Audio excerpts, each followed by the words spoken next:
This video has been produced to assist operators on how to follow safe practice and also understand the risks that are involved while changing batteries for MHE. When changing batteries, the following personal protective equipment must be worn to protect yourself from any potential explosion or acid splashes. A rubber apron, a face visor, and also rubber gauntlets.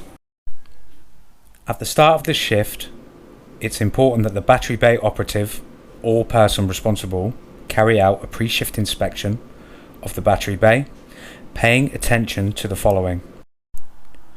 Battery bays have cranes which are required to move the heavy batteries. Due to the weight of the equipment being lifted, it is important that you carry out and record the following checks on the lifting gear pre-shift inspection sheet.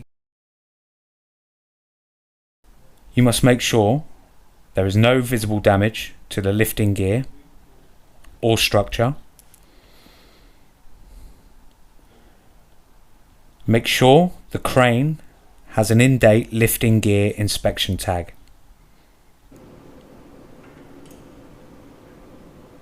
Also check the chains and straps are free from damage.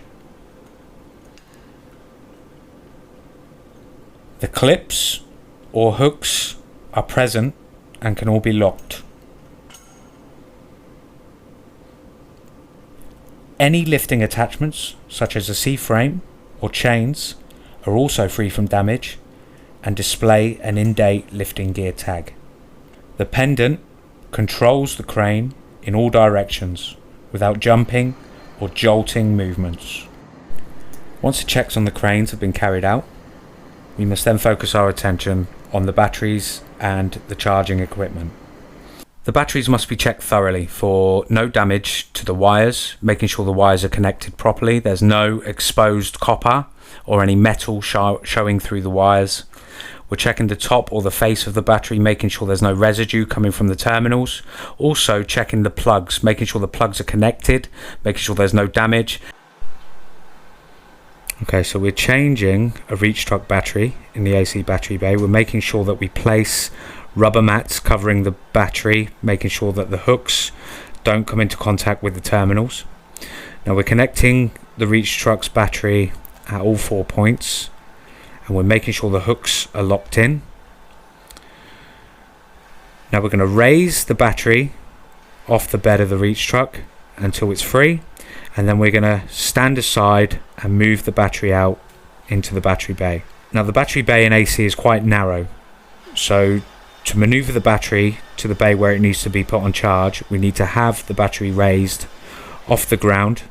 Now I've grabbed the battery to make sure it's secure and it's not moving, and now we can place the battery into the location by lowering it down, making sure we have space in between the batteries. We do not want them touching, and now we can maneuver the battery into the bay, resting it on the rafters. Once we've lowered it down, we can disconnect the hooks and put them back onto the C-frame. Once the hooks have been removed, we can then take the rubber mats off the battery we've just put in, and we can place them on top of the battery we are going to take out. We must remember to put the battery that we've taken out, we must put it on charge.